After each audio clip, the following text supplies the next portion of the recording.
നമസ്കാരം. എൻ്റെ പേര് സുരേഷ് കുമാർ. ഞാൻ കൊളപ്പുള്ളി വാടനാംകുറിശി എന്ന സ്ഥലത്തു നിന്നാണ്. സ്മാർട്ട് ഇവൻറ്റ്സ് എന്ന സ്ഥാപനം നടത്തുകയാണ്.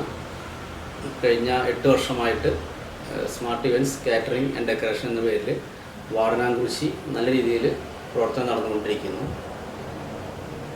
ഞാൻ ഈ കാറ്ററിംഗ് മേഖലയിലേക്ക്, ഈ ഭക്ഷണ മേഖലയിലേക്ക് എത്തിയിട്ട് ഒരു 20-25 വർഷത്തോളമായിരിക്കുന്നു.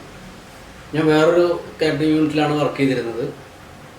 പിന്നെ ഇപ്പോൾ ഒരു 8 വർഷമായിട്ടാണ് നമ്മൾ പുതിയൊരു സംരംഭം എന്ന നിലയ്ക്ക് സ്മാർട്ട് ഇവൻറ്റ്സ് എന്ന് പറയുന്നൊരു സ്ഥാപനം തുടങ്ങി. ഇപ്പോൾ നല്ല വിജയത്തോടുകൂടി മുന്നോട്ട് പോകുന്നുണ്ട്. നമ്മുടെ പ്രത്യേകത എന്ന് പറഞ്ഞു കഴിഞ്ഞാൽ A to Z കാര്യങ്ങൾ നമ്മൾ മുന്നിൽ നിന്നിട്ട് വളരെ തികഞ്ഞ ഉത്തരവാദിത്തത്തോടു കൂടി ചെയ്തു കൊടുക്കുന്നുണ്ട്. ഒരു കല്യാണത്തിന് വേണ്ട എല്ലാ സംവിധാനങ്ങളും, ചുരുക്കി പറഞ്ഞാൽ ഒരു ചെക്കനും പെണ്ണും, കല്യാണ പെണ്ണും കല്യാണ ചെക്കനും ഉണ്ടെങ്കിൽ ബാക്കിയുള്ള എല്ലാ കാര്യങ്ങളും നമ്മൾ ചെയ്തു കൊടുക്കുന്നതാണ്. അങ്ങനൊരു പരിപാടിയാണ് ഇപ്പോൾ മുന്നോട്ട് പോയിക്കൊണ്ടിരിക്കുന്നത്. സ്മാർട്ട് ഇവൻറ്റ്സ് എന്നാണ് പേര്. വളരെ നല്ല രീതിയിൽ പോകുന്നുണ്ട്. പിന്നെ വെജിറ്റേറിയൻ, നോൺ വെജിറ്റേറിയൻ എല്ലാ ഭക്ഷണങ്ങളും നമ്മൾ തികഞ്ഞ ഉത്തരവാദിത്തത്തോടുകൂടി ചെയ്തു കൊടുക്കുന്നുണ്ട്. ഒരു വിവാഹം എന്ന് പറയുമ്പോൾ അവിടെ ഒരുപാട് കാര്യങ്ങൾ നമ്മൾ ചെയ്തു കൊടുക്കാനുണ്ട്.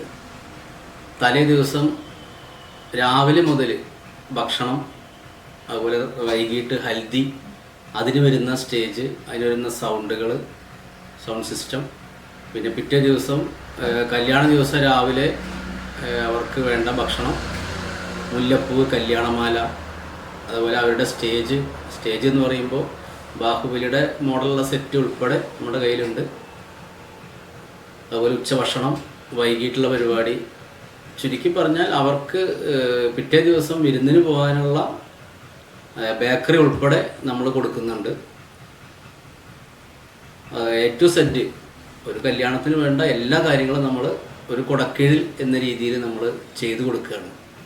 പിന്നെ ഇതിൽ ഏറ്റവും വെല്ലുവിളി എന്ന് പറഞ്ഞൊരു പരിപാടി ഉണ്ടായത്, കുറച്ച് റിസ്കി ആയിരുന്നു. ഈ വർഷം ഓണത്തിന് നമ്മൾ ലക്കിടി നെഹ്റു കോളേജിൽ 2500 ആളുടെ ഒരു ഫംഗ്ഷൻ നടത്തുന്നുണ്ടായി. ഏറ്റവും റിസ്ക് പിടിച്ചൊരു പരിപാടിയായിരുന്നു. കാരണം കോളേജ് വിദ്യാർത്ഥികളുടെ ഒരു പരിപാടിയായിരുന്നു. അവരുടെ ഓണാഘോഷം ഈ വർഷം നമ്മളാണ് ചെയ്തത്. അപ്പോൾ അത് നല്ല രീതിയിൽ അവസാനിപ്പിക്കാൻ കഴിഞ്ഞു എന്നാണ് അവരും പറഞ്ഞത്. നമുക്കും അതിൽ വളരെയധികം കൃതജ്ഞതയോടുകൂടി ഓർക്കുകയാണത് ഈ ഒരു അവസരത്തിൽ. നമ്മുടെ ഒരു പ്രോഗ്രാം കഴിഞ്ഞാൽ നമ്മൾക്ക് കസ്റ്റമേഴ്സിൻ്റെ ഫീഡ്ബാക്ക് നമ്മൾ എടുക്കാറുണ്ട്. പലരും നമ്മളോട് നേരിട്ട് വന്നിട്ട് കാര്യങ്ങൾ പറയും. പക്ഷേ എന്നിരുന്നാലും അതിലൊരു 80%, 90% ആൾക്കാർ ഒരു കൈ തന്നിട്ട് നന്നായി എന്ന് പറഞ്ഞ് പോകുന്ന ആൾക്കാരാണ്. ഒരു 5% ആളുകൾ ഒന്നും പറയില്ല. കുറച്ച് ആൾക്കാർ പോരാന്ന് പറയും.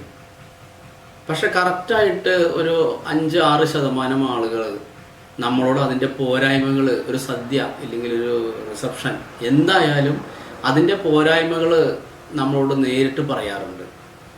അങ്ങനെ മറ്റുള്ളവർ പോരായ്മകൾ പറഞ്ഞ് നമ്മളത് ശരിയാക്കി കൊണ്ടുവരികയാണ്. അങ്ങനെ കൊണ്ടുവന്നിട്ടുള്ള കസ്റ്റമേഴ്സാണ് ഇപ്പോൾ നമ്മളുടെ അടുത്തുള്ളത്. നമുക്ക് താല്പര്യം 5% നമ്മളുടെ പോരായ്മകൾ ചൂണ്ടിക്കാണിക്കുന്ന കസ്റ്റമേഴ്സിനെയാണ്. അങ്ങനെയുള്ള കസ്റ്റമേഴ്സ് ഉണ്ടായത് കൊണ്ടാണ് ഇന്ന് സ്മാർട്ട് ഇവൻറ്റ്സ് എന്ന് പറഞ്ഞ സ്ഥാപനം ഈ ഒരു അവസ്ഥയിലേക്ക് എത്തിയെന്ന് പറയുമ്പോൾ നെയ്പരിപ്പ് മുതൽ അച്ചാറ്, പുളിയഞ്ചി, കാളൻ, ഓലൻ, അവിയൽ, കൂട്ടുകറി, മസാലക്കറി, പൈനാപ്പിൾ പച്ചടി, ചോറ്, സാമ്പാർ, അങ്ങനെ തുടങ്ങിയൊരു 21-22 ഐറ്റംസ് ഒന്നിച്ചാണ് നമ്മൾ കൊടുക്കുന്നത്.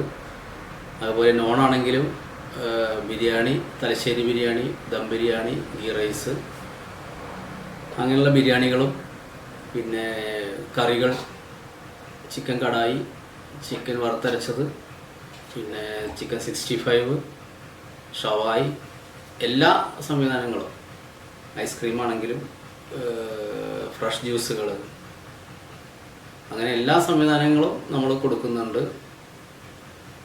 പോപ്കോൺ, അങ്ങനെയുള്ള തട്ടുകടകൾ. ഇപ്പോൾ ഒരുപാട് ആൾക്കാർക്ക് ഈ പഴയ ഒരു ശൈലിക്ക് പോവുകയാണ്. അപ്പോൾ നമ്മൾ റിസപ്ഷൻ എന്ന് പറയുമ്പോൾ ഒരു തട്ടുകട നിർബന്ധമായിട്ട് ആൾക്കാർ പറയുന്നുണ്ട്. അപ്പോൾ എല്ലാം നമ്മളൊരു നാടൻ രീതിയിൽ ചെയ്തു കൊടുക്കുന്നുണ്ട്. സ്മാർട്ട് ഇവൻറ്റ്സ് എന്ന് പറയുന്നൊരു സ്ഥാപനം നടത്തുകയാണ്.